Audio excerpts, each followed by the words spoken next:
चलिए हम लोग केमिस्ट्री के सेकंड सीरीज में चलते हैं।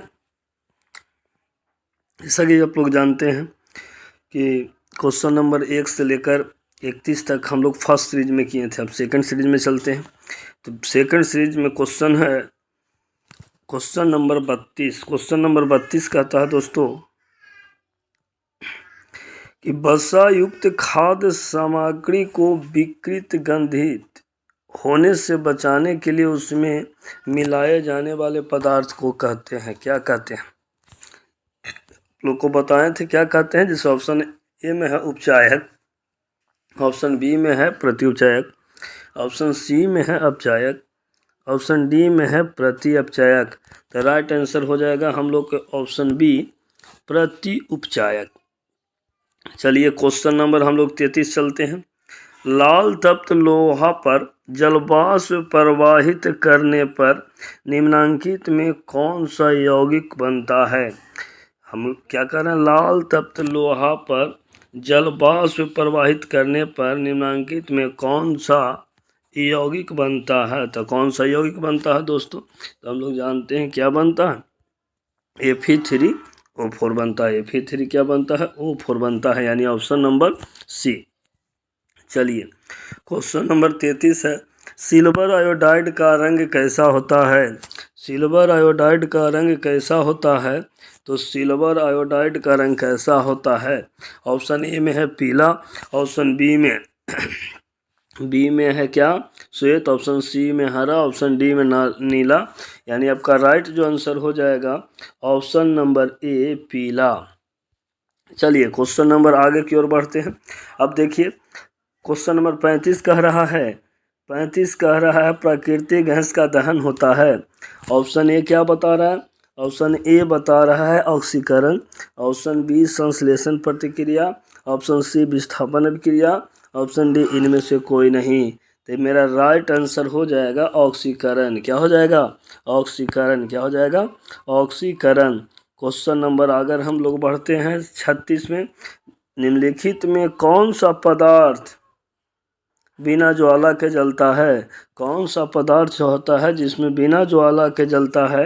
एकदम हल्का क्वेश्चन। निम्नलिखित में कौन सा पदार्थ बिना ज्वाला के जलता है? तो देखिए ऑप्शन ए में कह रहा मोमबत्ती, ऑप्शन बी में कह रहा केरोसिन, ऑप्शन सी में कह रहा कोयला, डी में कह रहा मेथेन गैस। यानी आपका राइट आंसर जो हो जाएगा सी हो जाएगा। सी क्या हो जाएगा? कोयला हो जाएगा। चलिए क्वेश्चन नंबर 37 की ओर हम लोग आगे बढ़ते हैं। कहता है रासायनिक अभिक्रियाओं को व्यक्त किया जाता है। तो कौन नहीं जानता है? रासायनिक अभिक्रियाओं को व्यक्त किया जाता है किसके द्वारा? संकेतों के रूप में, अनुसूत्रों के रूप में, समीकरणों के द्वारा, सरल सूत्रों के द्वारा। तो मेरा राइट आंसर क्या है? आप लोग जानते हैं क्या है भाई? तो हम लोग कहते हैं कि इसको जो किया जाता है समीकरणों द्वारा, है ना। इसके बाद क्वेश्चन नंबर आगे, लोहे पर जंग लगने की क्रिया को क्या कहते हैं? कौन नहीं जानता है? लोहे पर जंग लगने की क्रिया को क्या कहते हैं? तो लोहे पर जंग लगने की क्रिया को क्या कहते हैं? संक्षारण। क्या कहते हैं? संक्षारण। देखिए बहुत इम्पोर्टेंट क्वेश्चन पूछा हुआ क्वेश्चन है भाई। ये क्वेश्चन पूछा था कि बताइए आलू चिप्स की थैली में कौन सी गैस भरी रहती है? Oxygen, nitrogen, hydrogen, methane. जानते हैं ऑक्सीजन अगर भर भी देंगे तो और क्या हो जाएगा? विकृत गैस हो जाएगा। इससे हमको बचना है ना। तो इसमें हम लोग कौन गैस भरेंगे? नाइट्रोजन गैस भरा रहता है। कौन गैस भरा रहता है? Nitrogen gas. आलू के चिप्स की थैली में कौन गैस भरी रहती है? एकदम ध्यान दीजिएगा, नाइट्रोजन पूछा हुआ क्वेश्चन है। चलिए क्वेश्चन नंबर इम्पोर्टेंट, जैसे क्वेश्चन नंबर 41 आपका कह रहा है दूध से दही बनना कैसा परिवर्तन है? भौतिक परिवर्तन, रासायनिक परिवर्तन, दोनों भौतिक और रासायनिक परिवर्तन, इनमें से कोई नहीं। तो आपका सही आंसर हो जाएगा बी रासायनिक परिवर्तन, है ना। अब देखिए, रासायनिक अभिक्रिया में भाग लेने वाले पदार्थ को क्या कहते हैं? एकदम देखिए कितना सरल क्वेश्चन है। रासायनिक अभिक्रिया में भाग लेने वाले पदार्थ को क्या कहते हैं? कौन नहीं जानता है कि जब रासायनिक अभिक्रिया में भाग लेने वाले पदार्थ को क्या कहते हैं? अभिकारक कहते हैं, है ना। और रासायनिक अभिक्रिया के फलस्वरूप नया जो पदार्थ बनेगा उसको उत्पाद कहेंगे। तो यहाँ पर क्या कह रहा है, जैसे मान लिया कि रासायनिक अभिक्रिया करवा रहे हैं, जैसे देखिए यहाँ पे C है और O2 है ना, तो यहाँ पे हो जाएगा CO2। तो देखो ये भाग ले रहा है कौन? कार्बन और ऑक्सीजन, तो ये अभिकारक हो जाएगा, रिएक्टेंट हो जाएगा, बना क्या? Carbon dioxide product. क्वेश्चन क्या कह रहा? रासायनिक अभिक्रिया में भाग लेने वाले पदार्थ को क्या कहते हैं? तो क्या कहते हैं? अभिकारक यानी रिएक्टेंट। हाँ, चलिए क्वेश्चन नंबर 43 यानी 43, क्वेश्चन नंबर 43 है। क्या है? एकदम देखिए 2009 में भी क्वेश्चन पूछा हुआ था। 43 2009 में आया गया क्वेश्चन, बहुत इंपॉर्टेंट है ना। क्या कहता है? रासायनिक अभिक्रिया के दौरान किसी पदार्थ में ऑक्सीजन का ह्रास क्या कहलाता है? बताइए। ऑक्सीजन का जोड़ना नहीं, ऑक्सीजन का हटना क्या कहलाता है? तो अपचयन कहलाता है। ऑक्सीजन का जोड़ना क्या कहलाता है? उपचयन। लेकिन यहाँ पे जोड़ना न पूछ रहा है, क्या पूछ रहा है? क्वेश्चन बढ़िया से पढ़िएगा। देखिए कह रहा है ऑक्सीजन का ह्रास। अगर जोड़ना कहता तो उपचयन, तो जोड़ना नहीं कह रहा है, क्या कह रहा है? ह्रास, तो एकदम हटना नहीं, तो इसको हम लोग कह देंगे अपचयन, यानी ऑप्शन नंबर बी आपका जो हो जाएगा सही हो जाएगा। चलिए क्वेश्चन नंबर 44 हम लोग देखते हैं। रासायनिक अभिक्रिया के दौरान किसी पदार्थ में ऑक्सीजन का योग कहलाता है। रासायनिक अभिक्रिया के दौरान किसी पदार्थ में ऑक्सीजन का योग कहलाता है, क्या कहलाता है? अभी ये देखो, अभी वह क्वेश्चन पूछ रहा है, रासायनिक अभिक्रिया के दौरान किसी पदार्थ में ऑक्सीजन का जुड़ना या हाइड्रोजन का हटना क्या कहलाता है? उपचयन, है ना। क्या कहलाएगा? उपचयन। अब पूछा हुआ क्वेश्चन है, बहुत इंपॉर्टेंट, मोस्ट। देखिए ये भी क्वेश्चन पूछा गया है, ये भी क्वेश्चन पूछा गया है 2009 में ही ये क्वेश्चन पूछा गया कि किसी रासायनिक अभिक्रिया के दौरान किसी पदार्थ में ऑक्सीजन का योग कहलाता है। तो ऑक्सीजन का जोड़ना और हाइड्रोजन का हटना ये क्या होता है?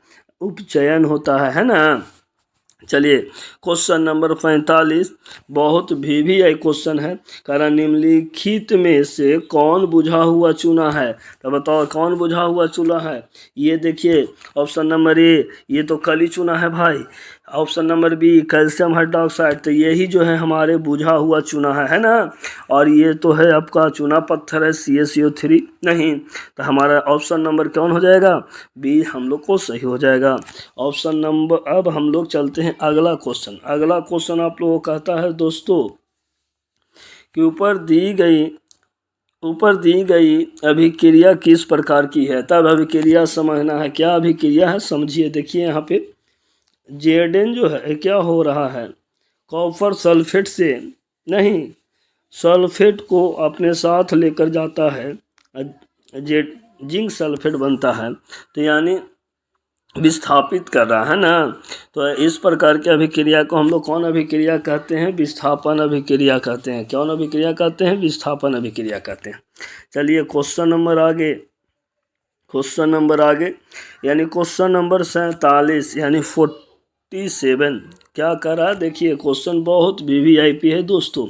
देखिए सोडियम किसके साथ गया है? देखिए सोडियम किसका साथ लेकर चल गया है? Cl को, है ना, यानी ये क्लोरीन को, और यहाँ पर देखिए ये बेरियम जो है सल्फेट के चल गया है। तो वैसी अभिक्रिया जिसमें आयनों का अदला बदली होता है, किसकी बदला होती है? आयनों की। तो देखिए यहाँ पर आयन का अदला बदली हो रहा है, तो आयन का अदला बदली होता है उस अभिक्रिया को क्या हम लोग बताए थे? क्या बताए थे? बोलो सब मिलके, द्वि विस्थापन अभिक्रिया। कौन अभिक्रिया? द्वि विस्थापन अभिक्रिया। और अगला क्वेश्चन लास्ट क्वेश्चन है। सिल्वर क्लोराइड का रंग कैसा होता है? तो सिल्वर क्लोराइड का रंग जो होता है कौन नहीं जानता? सिल्वर क्लोराइड का रंग जो होता है श्वेत होता है। दोस्तों ये केमिस्ट्री का first part chemical reactions and equation यहाँ पे एंड होता है। इसी तरह आप लोग जुड़े हुए रहिए इस चैनल के साथ। और हाँ एक बात और, इस चैनल को लाइक कीजिए, सब्सक्राइब कीजिए। लाइक और सब्सक्राइब के बाद कमेंट तो ज़रूर कीजिए दोस्तों। इसके बाद हम आपको सेकंड लेसन लेकर आएंगे, एसिड बेस एवं साल्ट यानी अम्ल क्षारक और लवण लेकर आएंगे। तो यहाँ तक हम आशा करते हैं कि आप लोग बार बार देखिए और इस प्रकार हमसे जुड़ जाइए, ऑब्जेक्टिव क्वेश्चन एकदम अच्छा हो जाएगा। तो इस प्रकार जुड़ने रहिए और सब्सक्राइब कीजिएगा और लाइक कीजिए, है ना, और कमेंट ज़रूर कीजिए। ठीक है, ओके, थैंक यू।